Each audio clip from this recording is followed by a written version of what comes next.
આપણે 3 પેકેજ કરવા છે અલગ અલગ. એક પેકેજ છે એ કેલિબ્રેશન જે અત્યારે યુઝમાં છે એ કેલિબ્રેશન ડેટાબેઝ છે. હવે આમાં આપણે માનો કે 1 એપ્રિલ 2024 અથવા તો 1 જાન્યુઆરી 2024 પછીનો જ ડેટા રાખવો છે.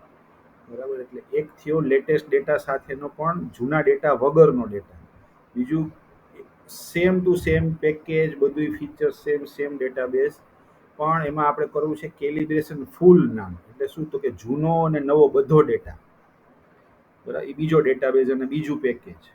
બીજું બે પેકેજ થયા અને બે ડેટાબેઝ થયા. ત્રીજું કેલિબ્રેશન ફર્સ્ટ નામનો ડેટાબેઝ. કેલિબ્રેશન ફર્સ્ટ નામનો એટલે શું, તો કે તમારો જે માનો કે 1 જાન્યુઆરી 2024 પહેલાનો ડેટા બધો અલગ થયો, તો આની અંદર ખાલી 2024 પહેલાનો જ ડેટા હશે ફર્સ્ટમાં, એના પછીનો નહીં હોય.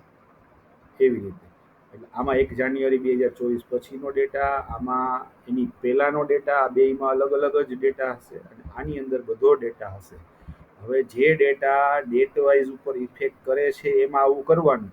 માનો કે કસ્ટમર છે that is not depend on date.